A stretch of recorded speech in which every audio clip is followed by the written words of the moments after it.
All right, guys, bang, bang. Tyrone is back, round two. He's got the long Bitcoin short, the banker shirt on. He's ready to roll. You already know, man. What's up? It's going up. All right, for those that didn't listen to the first episode that we did together and don't follow you on the internet, which at this point seems impossible, maybe you just start with kind of a 2 minutes on your background and kind of the work that you've been doing. Yeah, really quick. So before I start this, again, thank you again for having me, man. This is incredibly dope. We're about to burn the internets down, so I'm excited. So for those who don't know me, born and raised here in New Jersey. One of the things I hold my hat on is being a first generation high school graduate and obviously first generation college graduate as well. Part of the reasons why I'm super, passionate about cryptos growing up in an unbaked home. Got a full scholarship to run track, went to Georgia Tech, was also the first in my family to get kicked out of college. So left Georgia Tech, ended up at Seton Hall, where I finished up my bachelor's there and then started a graduate program where I actually learned about Wall Street. I was 26 years old before I knew anything about the stock market or anything like that. So right now, currently licensed financial advisor, director of community at Altruist and host of the Human Advisor podcast, not as big as yours, but got my own podcast out there trying to follow in your footsteps. So shout out to my Altruist family. Also founder of a company called 401, which is a storytelling consultancy that I launched in April of this year. And then the other piece of that is, again, a lot of work that I do bringing light to unbanked poverty, homelessness, child hunger. And I do a lot of speaking and engagement on that as well. And again, for those who don't realize or know, at TR401, you're on Twitter, you get the whole spiel. So there's a couple of people who are tweeting me asking, what is Altruist? So let's just start there. I've seen the podcast. Yeah. It makes every other podcast look like nobody knows what they're doing because it's super high quality. I said, I've never seen a podcast where somebody walks down the street and records, but I respect the hell out of it. So what exactly is Altruist? Yeah, salute to that. So Altruist is a technology platform for financial advisors. They're basically trying to be the digital Schwab or the digital TD. Shout to Jason Wank, who's a genius. So his whole thing is to make it cheaper for financial advisors, for RIAs only, so registered investment advisors only, making it cheaper for them to run their practices, their tech stack, so that then they can in turn work with a different demographic. So that's hence the name Altruist. They reached out to me July of last year about hosting a podcast. And I'm like, I ain't Pomp. Like, I'm not trying to host no podcast. Like, I'm off that. I don't want no smoke with him. But Jason was like, listen, you told your story. We think that we could do something different here with you helping advisors tell their stories and just really getting away from the jargon and everything. And I'll keep it a buck. We changed the game. There's no way you can turn on that podcast and relate it to any other thing that's in our business, financial services. There's nothing like it. So shout to everyone at Altruist that worked on that. We completely turned the game on its ear.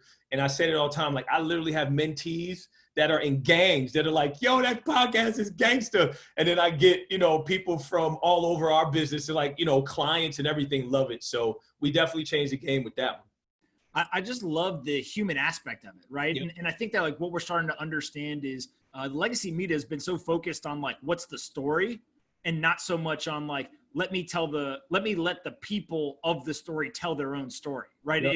It's a new way to do it, and you guys are doing a great job there. Any specific story that you guys have covered there that really stands out to you is like, man, that was either one, an awesome story, or two, you kind of walked away and were just like, I'm so glad I decided to do this? Yeah, great question. It's funny, you front running me a bit because I got a piece coming out that details the whole season. But I will say this, the one that sticks out the most is probably the very first episode that we did, where it was like we literally got the first advisors. The first true episode was me and Jason, the CEO, and it's Leanne Miko. And again, I want to make this, our podcast is not scripted, right? There's only one scripted question that we ask at the end. And that's what makes it so dope, is like the guests trust me, right? Because we just sit down, we turn on the cameras and we have a conversation. And Leanne is telling her story.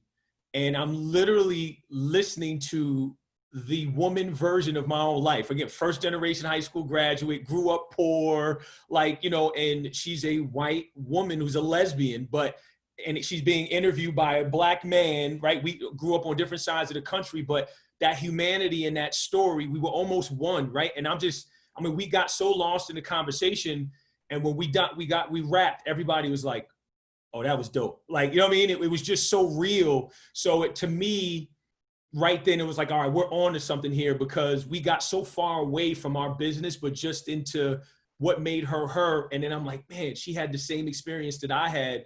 And then you start to realize that poverty and poor is not a color, right? It's not, it's a condition, you know what I mean? And even for those of us that reach the quote unquote heights of financial services, we all have a story. So it was pretty neat.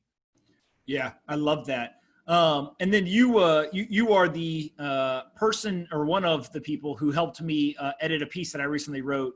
And, you know, you and I were talking, and I said to you, look, I think I've got these unique life experiences that helps me understand as a white dude how to talk about some of these issues that most people just never see, right? And it was, I've literally stood with a gun in a war zone, right? And I've also been next to a bunch of black teammates in college who just frankly, just racist ass situations that happened. Yeah. And I wrote this thing, I sent it to you, and you came back to me, and I loved it because you, the advice you gave was not the grammatical stuff, right? It was much deeper and more important than that, around like, hey, let's use some more kind of important quotes, right? Let's look at this type of framework. And so maybe talk a little just about, there's so many people right now who are online, who are watching kind of, I'll call the 2020 chaos happen. So you've got the coronavirus occurs, then you've got the economic shock, then you've got the civil rights and kind of all the police brutality protest,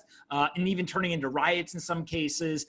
And it just feels like social media makes it seem like the world's ending. We know it's not ending. We know we live in the most prosperous time in human history, right, but it also feels like a lot of the people who are standing up and saying things don't come out of the finance world as much. So maybe talk a little bit about kind of how you see the world today, and then also you know, kind of the interaction or the intersection with finance.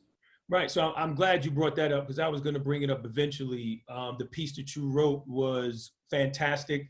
And again, kudos to you for using your voice at a time when so many that look like you and have the platform that you have want to hide.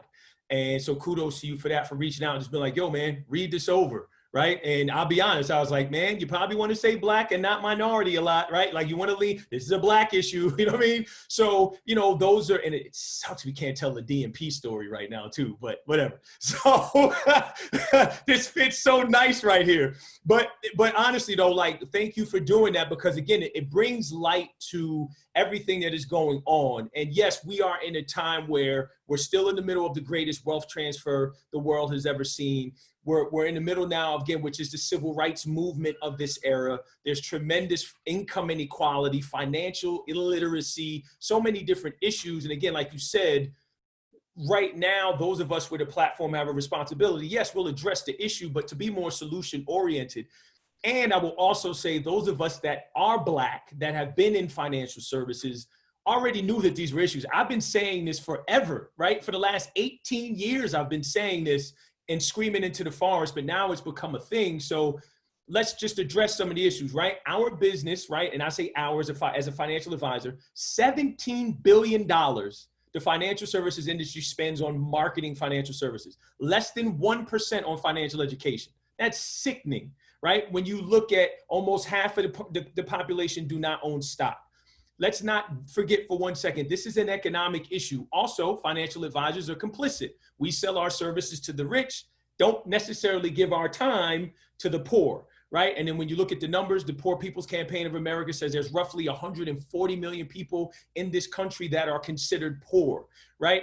You look at the numbers before COVID, were 50 million, quote unquote, working poor, right? All of these different numbers, the almost 20% that are unbanked, all of these different things, again, which is why I've never been more bullish on crypto than I am right now. So I think what we see is civil unrest, but within it are seeds of resolution, right, of solution, and people who want to be effective in uniting, right? Of bringing really core solutions to the problem. So that's what I feel like I want to do. But I don't think we get there unless there are people, again, like yourself, who address some of the, again, this is systemic and structural, right? So we got to put those together, and also embracing our history. I just got done with a panel where I was saying this. Oh, well, financial services is very, male, pale, and stale, as they say. Okay, well, let's go all the way back to the origin of Wall Street.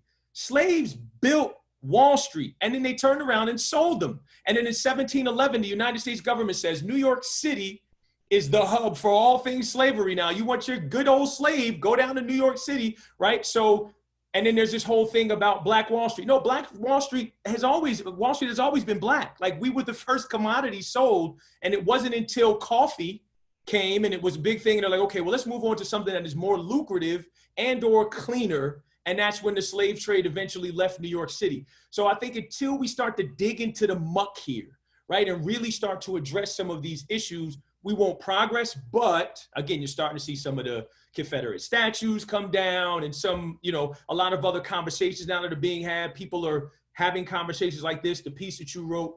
We got to get uncomfortable a little bit, and then we'll move on. Last thing I'll say is, it is incredibly funny to me that, and I think this is why you're able to stand up and take internet bullets, because you've taken real bullets, like literally went in the field with a gun. So it's like, it's super powerful when you stand up and say that, because again, people look at you and go, well, man, he has a lot more to lose than I, but he's standing up and taking a stand. And the financial services industry has dropped the ball here. It's been sad, but again, kudos to you for what you've done, and making room for the conversation. And now it's incumbent upon those of us that are Black, especially Black males, to now take this and say, okay, well, what are we going to do to make it better for our communities? Yeah, what's interesting to me about the entire situation, right? And when I say entire situation, there's a race element, there's a police brutality element, there's an economic element, and they're very, very intertwined. So I'm not going to try to unpack, each piece of it, but they're all very intertwined. Is really what we end up getting is it's all actually overlaid with a poverty lens, right? And so what ends up happening is you can take that poverty lens and you can literally apply it to the economic situation, obviously. You can apply it to the race side. You can apply it to the police brutality side. And one of the things that I've been thinking more and more about is you can't solve a problem unless you identify that it exists, right? So, okay, so that's pretty easy. Then two is where I think I've been disappointed is probably the right word, actually, is there's a lot of people who they don't want to have a realization of the truth, right? I tweeted the other day and I said that in order to actually seek the truth, right? And I'm paraphrasing what I said. It was something like, you got to be able to have the uncomfortable conversations. You got to explore all the options, right? Yeah. And it just feels, and that, by the way, works in both directions, right? Because here's the other piece that I will say this, that I think is important to kind of keep us intellectually honest, is we get in a world where everyone's protesting police brutality. And then we see a situation where a cop shoots somebody. And I always say, okay, details really matter. Because actually, there's certain situations where, like, if you're shooting at a cop and a cop shoots back and kills you, I'm probably not going to be up in the street, protesting about police brutality. If a cop shoots an unarmed man, I'm going to be really pissed, right? Yeah. And so, the nuances matter, and it's not so much blanket statements. But I do feel like on the economic side, you nailed it. Financial education has been non-existent. Right. I mean, just absolutely non-existent across socioeconomic status. But who it really predominantly hurts is that bottom 50% that doesn't own stocks, that can't come up with $400 emergency payment. Like they continue. And some of these people have actually DM'd me and literally said to me, I feel like I cannot get ahead. Yep. And I try to say, look, I can't give you financial advice, but let me just understand a little bit more about your situation. And almost always, they are doing things that play right into the hands of a system that has stacked the deck against them, right? They're living in all cash. They don't make investments. They spend more than they make, like all these things. So maybe talk a little bit about just like, we know it's a problem. How do we start to solve this? Like what are the things that we can do as an industry and really it's just humans to try to solve some of these problems? Yeah, I love you asked this because I get so fired up about it and it's my life's mission now. So let's zoom out a little bit, right? And I know a lot of people have said, they wanted to make the distinction between protesters, rioters, and looters. I want to focus on the looters for a second. Look at what and again, it's disgusting. But again, everything has its place, as my mother would say, right? But let's just look at what they're stealing. They're running after their gods. Gucci, Prada, Fendi, the idolatry in this country and what we made them believe is important to them are things, not educating them enough to say a Rolex, a Gucci bag comes out of you. So we've put nothing in them. So now we're looking at the mirror of our failings. Also, that's one side. Then they go steal their needs, right? They go to a Walmart and they're stealing from there, right? Toilet paper, dog food, whatever the case may be. That is, again, a mirror of where our failings are as a country, no matter how you feel about it. And anybody that's staring in the mirror and honest with yourself, there's some things about yourself that may be a little uncomfortable. I got this little patch over here I need to get rid of, right? So it's a very uncomfortable thing. Again, I think we all agree we don't want to tear down neighborhoods. We don't want to steal. But that's how, when you look at the poverty in Detroit, that I have seen poverty all over this country. You have not seen poverty until you've seen squalor in Detroit. And then you go to Beverly Hills and you look at the difference. And there's a man that's worth $100 billion in this country. And there are people literally who don't have clean water. That's what you're seeing in the streets right now. Now, okay, great, Tyrone, you addressed the issue. How do we fix it? So now we have to focus on solutions. 3 E's: exposure, education, empowerment. Our business likes to lead with the big E, the middle E, because CFA, CFP, Wharton, Kellogg, the whole deal. Let me prove how smart I am. No one cares, right? If I can see it, I can be it. So expose me to what it is, right? Mr. Whoever, how did you get what you got? Expose me to that. Give me the blueprint. Right? Because I tell people this all the time. If all I give you is money, I robbed you. But if I give you that money and in turn give you the blueprint on how to turn that dollar into $2, and then how I was in the position to give you that dollar, I robbed you if I just gave you money. I did you no benefit. So I think that's the one thing that our industry does very poorly, right? And I think someone actually said this on the podcast, shout to Emlyn. He said, our business has done a good job of getting the numbers right and the people wrong. And I think he nailed it with that one. And so now let's go to exposure. Now you look at 31% of African Americans in this country do not own stock, right? 31% do, right? So you have 60, almost 70% that don't. That's an access problem. That's an exposure problem, which is, wink, wink, why I'm so fired up about Cash App. Not only can you get Bitcoin, but you can get fractional shares of stock through the app. Like, that's powerful. Robinhood, for all of the people that want to bash it, Robinhood is access. I don't care what you think about whatever they're doing or people day trading and beating Warren Buffett. That's access for people that have never had access before. So now, yes, we have a responsibility. Now I've exposed you. Now I have to educate you. But there's 2 types of ignorance. Ignorance, I just don't know. And then ignorance, Pomp told me, and I don't give a crap, right? So I think we have to then go in, expose them, educate them. Now, the biggest part is the last E, which is empowerment. After I've done those 2, I have to empower you, meaning what? I'm going to give you a network. I'm going to give you continued resources. I'm going to give your school technology. Probably lack Wi-Fi. You probably lack tools that you need. I'm going to give you books. We're going to create some type of scholarship to come back. We're going to bank Black in that community, or we're going to bank period in that community. So now when we need to do financial literacy or financial education in that city, you know what banks answer to? Really big deposits. So when you put really big deposits, you go, give us some resources for these kids in this school, right? Not that same school where the parents have put all the resources or whatever, this one here. So now we're getting into schools earlier. Oh, by the way, financial advisors should give up an hour of their time per day to go into these schools, support the teachers, help them with lesson plans or whatever, not to change the curriculum, but we have to be more, accessible. And then I think the last piece of the empowerment is, think about this. If all of the Blackstone, BlackRock, Bank of America, Morgan, Merrill, all of them put in a fund, and they said, all right, take all the for 1 year, we're going to take all the overdraft fees, put it in the fund. We're going to up that, $700 billion that we spend on, financial education, to $1 billion, and we're going to put that in a fund, and then we're going to spend this to simply educate, a particular area or city just for a test case. And then we can spread that all over America. Take 25 of the best financial advisors, all denominations, all backgrounds, all creeds, all religions, and have a tour, go all the way around the country instead of us going to all these fancy conferences and drinking ourselves silly. And there's S&P palm trees in the lobby, right? And then really start to educate people. And then, oh, by the way, there's some telefinance where we call people in the most impoverished areas in this country. Is there anything that we can help you with from a budgeting standpoint, personal finance standpoint? Do you understand how your SNAP or your EBT card works, right? Are you getting Social Security? All these other things. Are you up to date on your taxes? Are you going to a tax preparer versus an actual CPA? All of these things, granular, right? And then you go into an area like the South Bronx where half of the people in the South Bronx are unbanked. And then you start to get really proximate and go, okay, this is why they use payday lenders and check cashing places in the post office. And then until we get proximate to their condition, we can't help them. So then we can give them the resources that they need and then say, okay, well, you lack identity, you lack a bank account.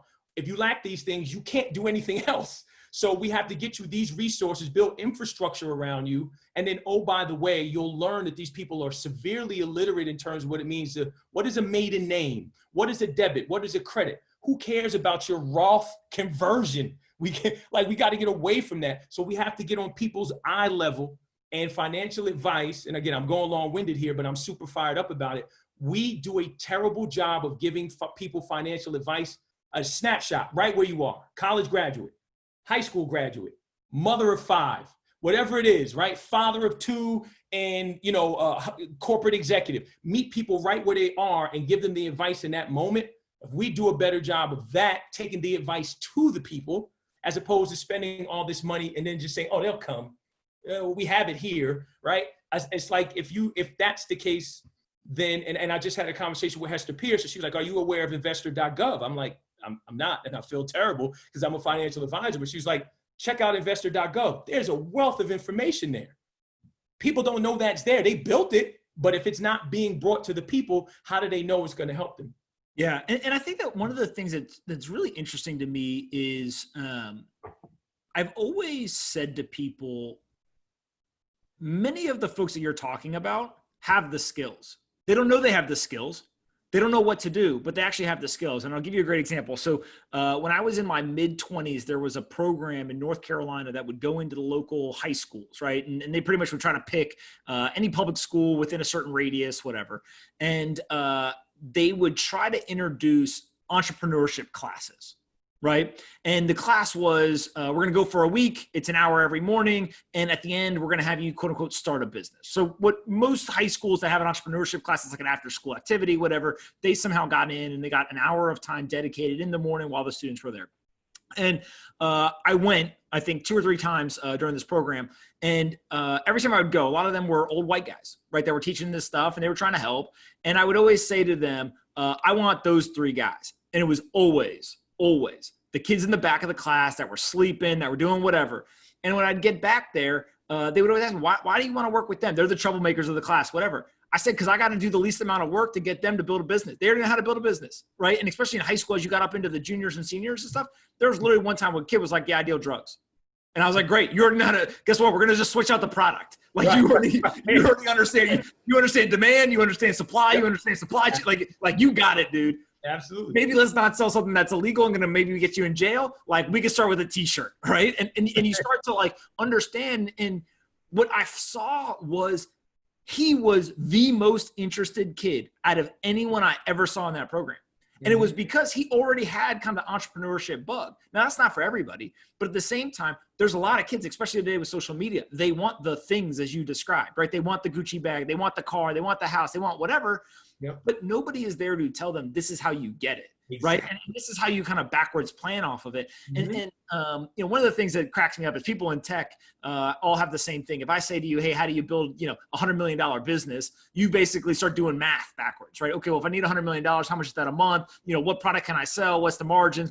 And you start doing math. Most people don't think that way, right? Yep. They literally just say, hey, I can't do that, right? Yep. Or how do you buy this? I can't do that. I couldn't afford that.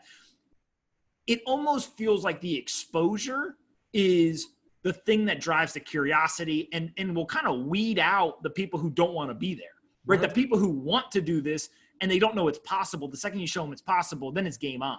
Right. And what it feels like, and I'd love to hear your thoughts, is like, once you start in a community with exposing some portion of people and they're the first to be exposed, if it works correctly, eventually that becomes the standard, the expectation. Absolutely. Right. It's kind of like, hey, this is what we do.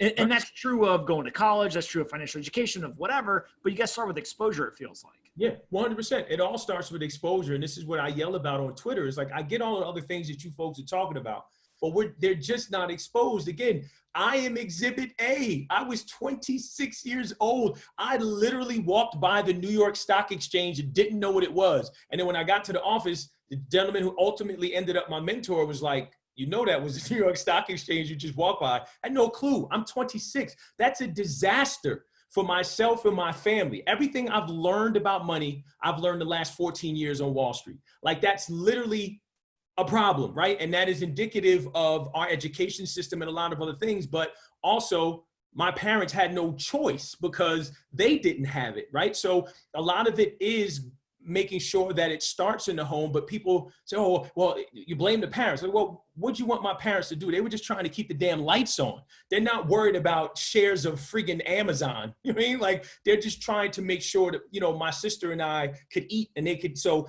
financial planning and all that stuff is meeting people where they are. But again, now that I was exposed, my nephews now, who are 1 and 2, have portfolios better than, you know what I mean, probably I have, right? They own a ton of Bitcoin, right? Like, so these are things that now they're going to benefit because I was exposed, right? So, and my niece, right? Because so did my great nephew. So my niece, right, their mother, she was exposed to me going to college. So guess what? She was the second college graduate. And now she has her master's degree. See how that works, right? So if I see it now, oh, okay.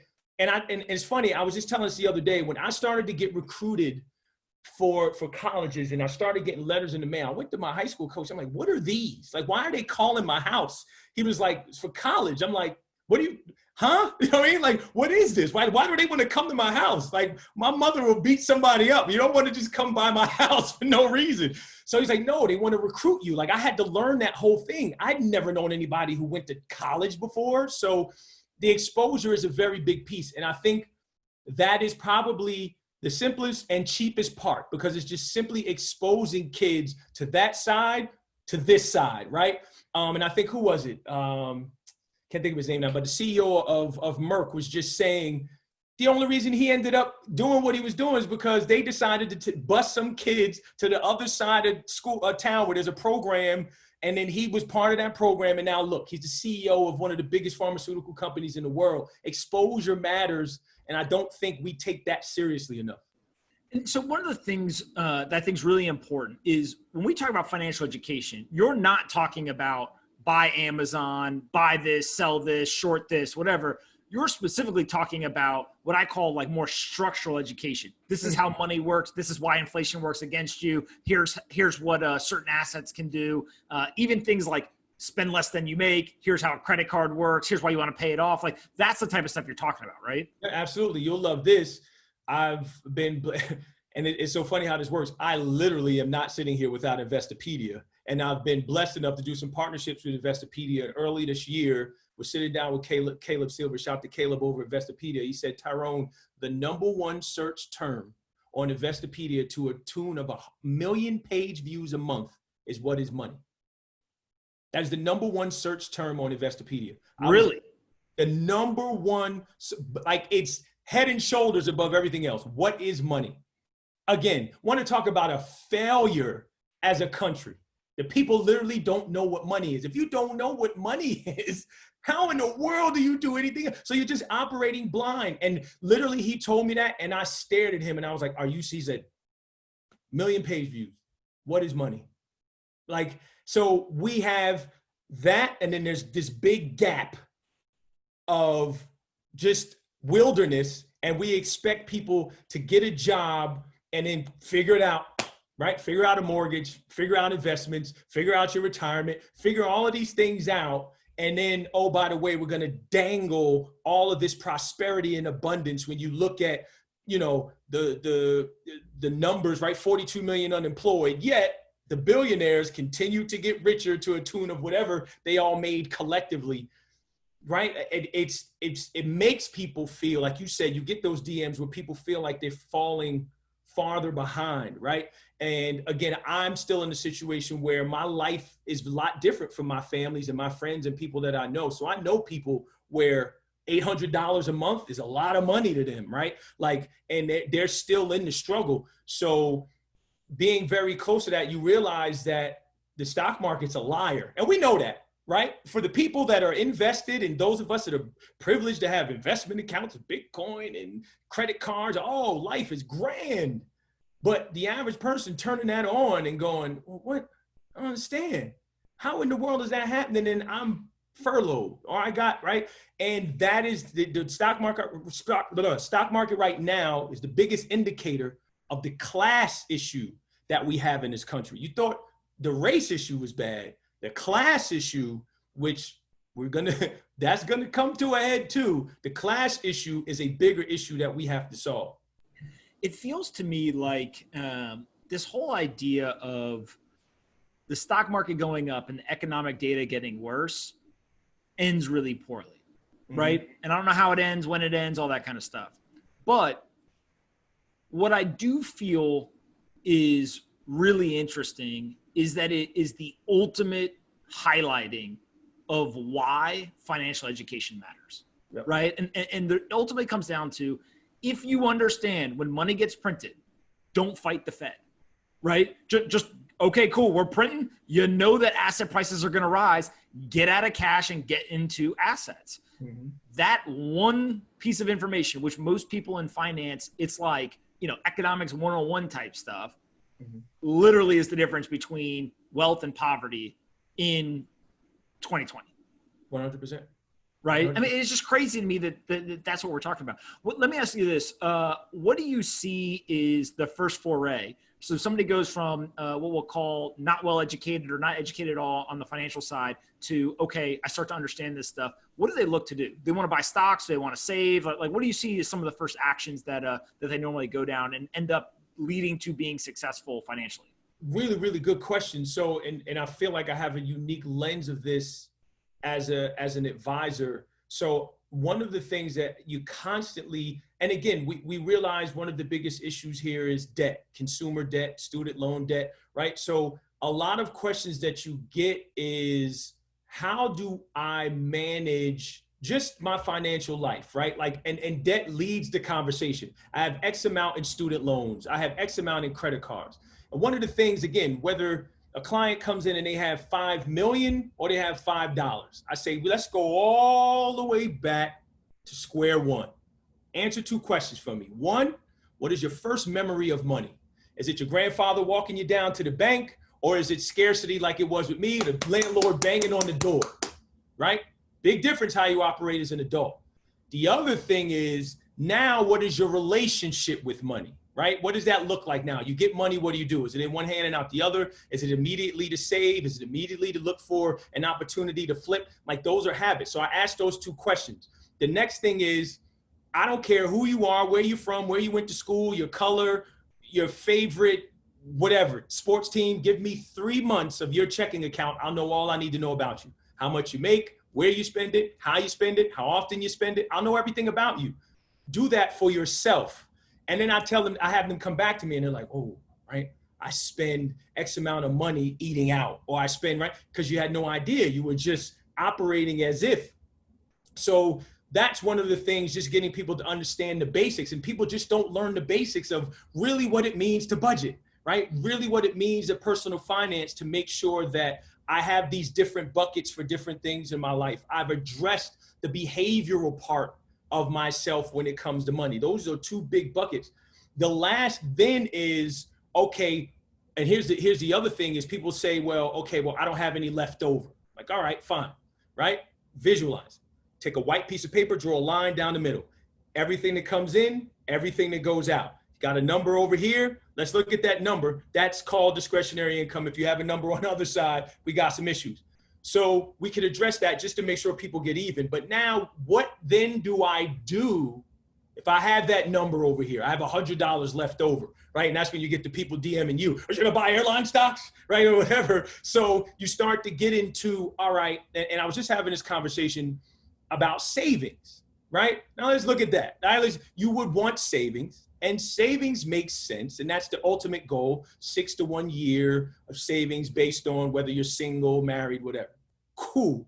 Savings is a privilege, right? From growing up in a house where savings was never a conversation because there was nothing to be saved. If you can save, it's a privilege. With that said, there's conversations with people who say, well, I have savings, but I have credit card debt. I have savings, but I have, a $700 car payment. Well, why do you have savings? Right? You should use some of that savings to get yourself in a better situation financially. Go all the way back to let's take your credit cards. What is your debt service every month, right? It's costing you $600, $700 a month just to pay your credit card bills. So imagine if you took some of your savings or all, pay that down. Now you're paying $200 a month in credit card bills. That leaves you a $500 buffer. Now you could direct that money to something else. We still haven't gotten to investments yet. We're just literally talking about managing your financial life, right? And then you can start to direct that towards maybe a immediate savings bucket or directing that to other payments that you have. Again, so many different things that people have, looking at making sure they maximize their work benefits, which a lot of people don't do, right? So those are really the conversations that people want to get a hold of and understand. They just don't know how to manage the finances of their life, right? Well, how do I allocate my 401k, right? What is this withholdings thing, right? Do I withhold 1 or 10 or 0? No one knows that, right? There's no education on that. So it's really bare bones, basic personal finance, but I take everybody all the way back to the beginning of memory of money, your relationship with money, and let's just go bare bones budget, keep your little app. Let's actually look at it. And then we can start to address getting to that big shiny object in the corner, which is the crypto and the stock market. I was going to ask, how does crypto and Bitcoin fit into this? Really good question. So, and especially at the time right now, I've never been more bullish for Bitcoin and crypto overall. Like, I am incredibly fired up more now than I ever have for a lot of reasons, especially DeFi, but we'll get to that. But I think right now, what you're seeing is, when even younger clients, when they look at their portfolio and they look at what's going on, you're seeing people who've never uttered the term money printing, right? Like, that comes up in the conversation. Well, how is the government coming up with the money for my stimulus check? They can give everybody $1,200, right? And then do all that. So people are understanding that concept. And then you start to talk to them about an asset that is not tied to any of that, right? And they're intrigued. They've heard about it. They read about it. So for me, it's just making sure people get a solid education and foundation on it. Again, like I said, as an advisor, I've never had to pitch Bitcoin in my life, right? Like, it sells itself. It doesn't need us. So I just, once that awareness comes about, and it's like almost like the thing with Bitcoin, I think, who was just saying this? I just wrote a piece and he was saying, it's like, once you see it, you can't unsee it, right? But so I feel like moving forward, the way I look at it, long dated call option or store of value right now as we move forward in these uncertain times, and you had just tweeted, it's done everything it was supposed to do in this environment. So right now, it should be a part of a conversation that financial advisors are having with clients, institutions, pension funds, whatever. This is what you were looking for. Because even myself, on my walking talks, I'm like, listen, y'all can have this parade. Bitcoin has never been in a recession, right? And then the world literally falls apart. And then it's up. So it's like, what now? Again, short time frame. But this is what you wanted to see. Now, what is it going to do over the next 5 years? So I think right now, if we were ever going to pitch this or talk about it as something that's sustainable, as a cornerstone of a portfolio, a cornerstone of self-sovereignty, a cornerstone of getting away from the legacy banking system, a cornerstone of what it means to accumulate wealth and be a part of the greatest wealth transfer in history. Now we double down on the conversation about Bitcoin, and especially to those same people that we were saying were left out of the legacy system. Now is important to get this in front of them at this very moment. It's interesting because maybe, I don't know, last year or so, I remember talking with a number of people about the idea that what if Bitcoin's adoption is the 180-degree opposite of how technology has previously been adopted. So if you think of most companies in the internet age, they've built products in the United States, they've penetrated the US market, they have a big board meeting and say, 2020 is the year of international expansion. And they go and they open up all these other markets, right? Yeah. Well, Bitcoin on day one was global. Anyone, anywhere could use it. And the decentralized nature helped. But actually what we've seen in a lot of markets is areas that are developing or underdeveloped or not developed at all. That's where adoption occurs because people literally, to your point, they know the problems. You don't have to convince them that there's a problem. They actually know that the problem exists. Here's a solution. Exactly. And what you're really describing is like, wait a minute, that's not a developed nation or developing nation thing. That's literally here in the United States. There's 20, 30% of the population, same situation. The second they hear about Bitcoin, they say, hey, that solves the problem that I've had. I just didn't even know that this solution existed. 100%. This is what I've been saying forever. Crypto is missing its product market fit in the US. Like there's millions of people that could use this. I walked into a Waffle House. Shout out to Waffle House. I'm my Waffle House lover. Shout out to Jason. I walked into a Waffle House in Charlotte. And I had a Buy BTC shirt on. And the woman ringing up, she goes, Buy BTC, what's that? I said, it's Bitcoin. She goes, oh, I know Bitcoin. That's in my Cash App. Right? And then I took the time to educate her on what it was. She's like, what is it? Can you explain it to me? Right? And I'm like, you give me another waffle for sure. But but I explained it to her and she got it right away because that group of people don't trust banks. Everything we're saying crypto is supposed to be for, it's those people. We need to take it to them. They don't trust banks.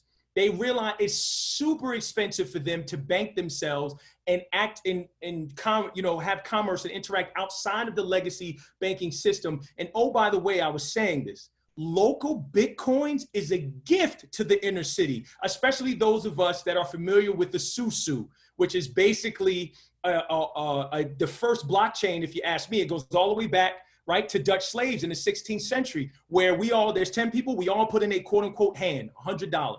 Right? And then everyone takes a turn getting the pot. And then it's scheduled. I'll get mine this week. Pomp gets his next week. We trust each other. There's no third party. All we know is we're in the same community. It's trustless because I know I need to pay my rent. Don't jerk me. Right? And I know you need to pay your car note. I'm not going to jerk you. And that's how it works. Right? And there's no credit checks. There's nothing. That's how the inner city and Caribbean folks in every community has their own. That's how they bought houses, they bought cars, they sent their kids to school, and we're completely unaware of that. And then you add in local Bitcoins, anyone that is, now there are people let's just call them oracles, right? For the sake of this conversation, that set up and run the Susu, they should be educated on local Bitcoins because what it means for remittances, what it means to be able to turn that money into Bitcoin or into the local currency, it's Craigslist for Bitcoin. That should be pitched to the inner city and rural communities where they are in banking deserts. Why are we still on every crypto podcast and conference talking about Argentina and Africa? I love Africa. I love Argentina, but we have our own in this country that are sucking wind. They just don't have access to banking. Let's go help them. And then we can go overseas and then take pictures and, whatever, act like we're doing this worldly good. We can't, but you take care, again, I was raised, you take care of your home first, then you go somewhere else. So I just wish we would direct our focus, and especially right now, because we could pull so many people up with the power of blockchain and the power of crypto, but we just need to direct our focus a bit. I'm not going to make you debate the upside or downside of Waffle House, but I will tell you, I saw a tweet recently that said, you're telling me that Waffle House is better at solving conflict than the police are? Yeah.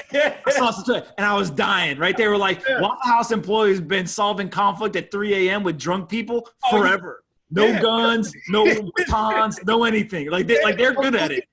We might need to hire some of them, right, to go and absolutely. You go to a Waffle House in the hood, you know better. Them employees will wear you out. You'll catch a serious beat down and they'll still make sure you get your waffle light. So where do financial advisors fit in all this, right? In terms of, we know financial education is a problem. We got to go solve that. We know crypto can be a part, right? Whether it's a small part, a big part, whatever, of the solution. But where do financial advisors fit in? And are we at a position where financial advisors can go do kind of the more traditional financial education, but they're not yet up to speed on Bitcoin and crypto? Or are there more and more people getting up to speed? Like how do you look at the financial advisor part of all this? Great question. So financial advisors, again, I will admit I'm an advisor. We're complicit for the most part as an industry because we sell our services to the rich, like I said. But as far as crypto goes, if you look at when the year started, it was all about how do we get financial advisors in the pool. And I said that was going to be the theme of 2020. The last conference I was at, TD Ameritrade, the whole show was there. Rick Edelman, Mike Novogratz, right? Matt Hogan, and myself. And I was the last to speak on crypto. I had a 50-minute presentation, and I spoke to financial advisors. I said, this is going to be way different from what you heard before. I'm not talking about no 1% allocation. I'm going to be talking about how this actually works into your practice, because I've built a full practice on crypto away from the traditional means, meaning I don't custody with TD, my clients custody away from me.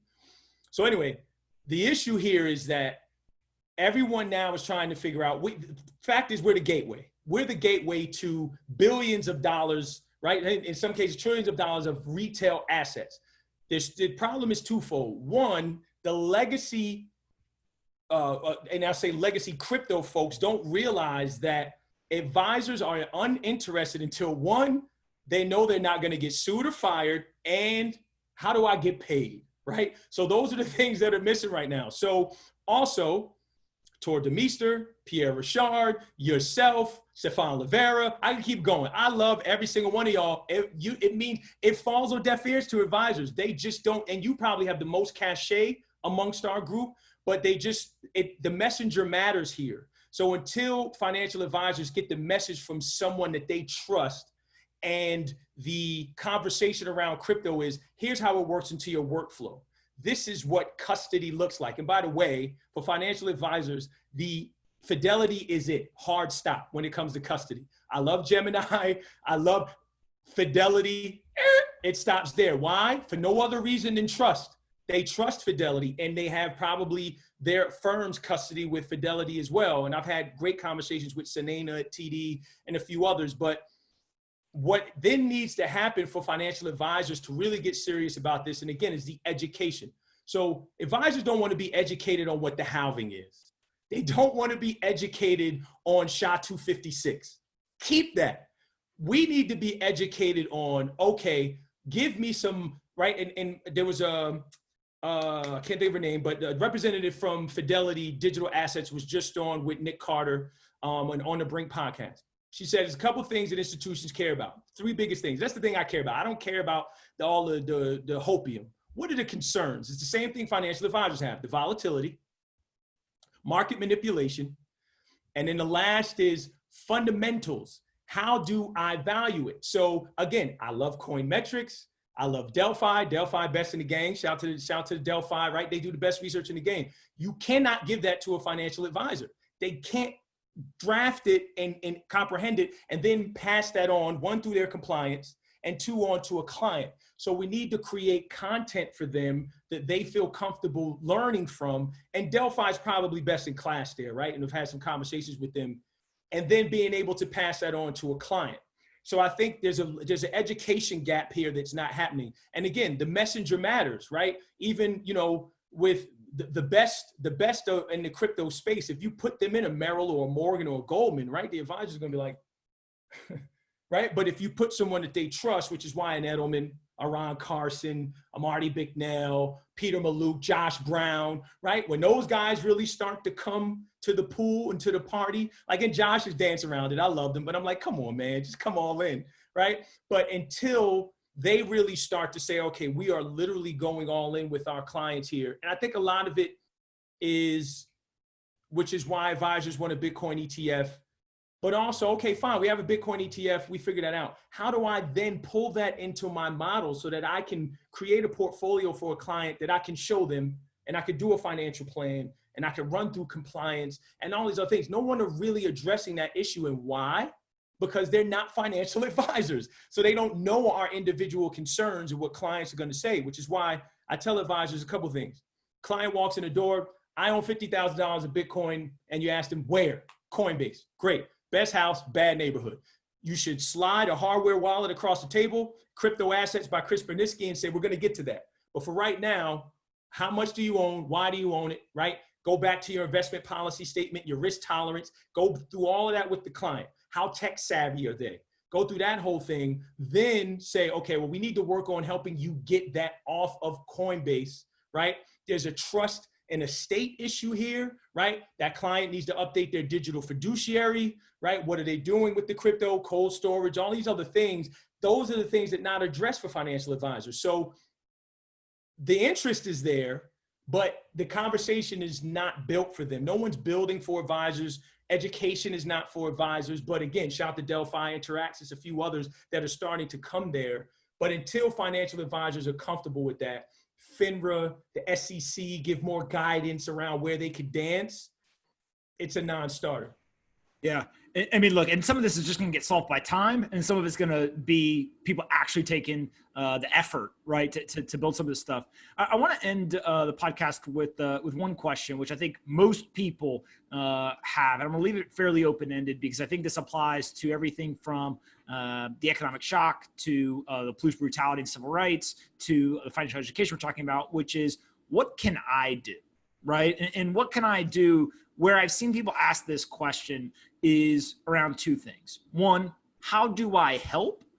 And in some form or fashion, they will also ask me, although they won't say it explicitly, what should I not do, right? And they're very worried about kind of doing for the sake of doing, but doing the wrong thing. And so maybe you can kind of just from your seat, how do you see the, we'll call it quote unquote, average person that listens to the podcast on Twitter, et cetera? What can they do to be part of the solution? Great question. So again, we are going to come out of this with a wholehearted arm in arm effort by all people. But I think we have to start with, who are you, right? If you are Black, we need more people in positions of power, right? We need people making the decisions. So all of this money is raised right now.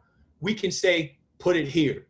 Folks like myself with a platform, we have to bring light to, me being told at one point, if I'm going to make it on Wall Street, I need to change my name from Tyrone to Tyler, right? Being called an N-word right to my face, right? Like, we need to speak truth to our situation and bring light to these things. So I think a lot of it is dependent upon who you are, but I would encourage all of us that are Black Americans. One is, now we need to leverage our resources, connect with one another, network, but we need to get in positions of power. We need to go get our own. We need economic empowerment. We need to bank Black, right? We need to really be supporting those that are in this business, right? Black advisors need to connect, Black surgeons, Black accountants, right? And we need to come together and build infrastructure to support our own communities. Because if you look at the data, we all know it's there. No matter what you want to pull, right? America gets the flu. America gets sick. The Black community gets the flu. We've been affected most by COVID. All these things, we need to go get our own. If you're not Black and you want to be an advocate for this message, I think one of the things that I have been encouraging people to do is, again, you are a great example of that. Using your voice if you have one, right? And again, if you're my friend when I'm not in the room, right? And then you can say, oh, that joke was out of line, right? If that's you and you have that voice in that room, do that. If it's simply saying, like, I got DMs where they're like, Tyrone, look, I'm not going to do anything publicly, but I will move a few $1 million to One United Bank, right, which is the largest Black bank in America. I'm with that. Everybody don't need to be public. The other thing is, if you want to do things in your community, do things that are going to be literally proactive and immediate, right, in the community, right? So that could be an after-school program, that could be youth services, that could be going down to a homeless shelter, whatever the case may be, and just literally saying, and I tell people, just walk in and say, what do you need? Oh, we need socks. We need this, we need that. Like, and that's how this starts to work. You just literally got to get out of your comfort zone. And then I think the next thing is this, and I make no secret about this, and I haven't. I am only sitting here, and this is fact, because of white people, especially a white woman who took a flyer on me when I interviewed for this job on Wall Street. At the time, I was a juvenile probation officer. And she sat in the chair and she goes, how does being a juvenile probation officer going to help you on Wall Street? And I was like, that is a really good interview question. I was like, I have no idea. But I don't remember how I answered the question, but she took a flyer on me, right? She's like, here's a little black boy who is literally illiterate. We're going to help him. We're going to undergird him, help him develop his skills, right? And I think if everyone does that, because again, like I said, this is a class issue. This is a race issue. But if people stop feeling uncomfortable going to the other side of town, patronizing some of those businesses and going in there and transacting with them and getting into the community, right? Then you'll find very unique ways to help. And I'll end it like this. If I'm drowning, I don't care about the color of the life preserver, man. Don't you throw me a yellow life preserver and I'm drowning. I'm like, no, go get a red one. I don't like yellow, right? So your color does not matter, right? White people get uncomfortable going to an all black school and be like, oh, I'm the only white one here. Well, guess what? It's like that for us every day. So just feel, and if you are uncomfortable going into the inner city or into mostly black communities, DM me. I'll go with you. Right? Like, I will go with you. I've made that commitment to all of my colleagues. You reached out to me, like, listen, let me reach out to a black dude and be like, hey, what should I say here? I'm like, no, use a Malcolm X quote, right? So it's like, just be comfortable reaching out. And yes, so long as you are open, honest, and altruistic with your desire to help, I'll go to the end of the world, and so many like me will. But I just think we need to get over having these tough conversations. Again, if you're going to donate effectively, reach out and be like, hey, right, wallstreetbound.org, really good organization. Again, these are, you can ask or DM me or you or whatever, we can start to shed light. If you put your dollars here, they're going to be effective because there have been so many boots on the ground doing this work for a very long time. And those of us that are in the trenches with them, their one issue is they're underfunded. They're underfunded. So we need to make sure that all of this, Goldman pledged what, 10 million, which is a bad day of trading for them, right? Like that $10 million, we need to say, Goldman, put it here. Here's a program in New York City that have been helping inner city kids with financial literacy. They need 50 grand. Could you spare it? Right? So if we don't do that, and that may just be simply DMing, emailing, connecting people. You don't have to be out front. You just connect the people that can get the people that are close to the issue. And that's how we'll get this solved. And again, kudos to you for making room for this conversation. And I think, and again, I promise I'm done here. That's the thing. That's how this gets fixed. Your megaphone is massive. If you don't take that seriously now and then use it to amplify a message, because the littlest things, it amazes me, the things that people pull out of your podcast that I see on Twitter. And I'm like, I'll go back to the interview. I'm like, where the hell did Travis Kling say that? But people listen and then they go act on that. So I think you making room for this conversation is how it's fixed.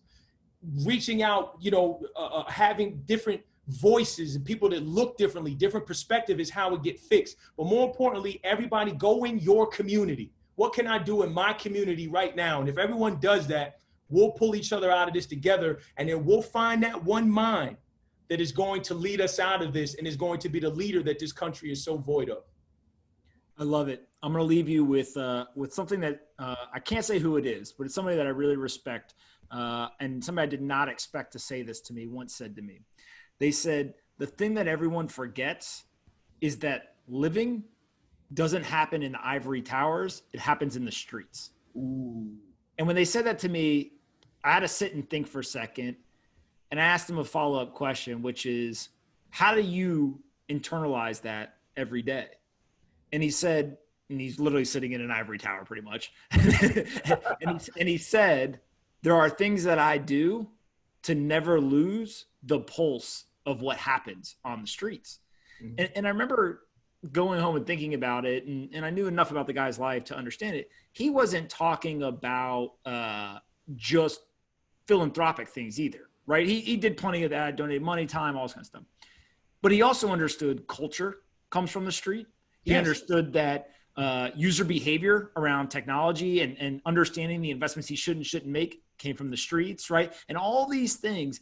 And I was recently reminded of this because Plin and I went somewhere, and when we were there, it was a very different crowd than you would expect, and it had nothing to do with race or any of that.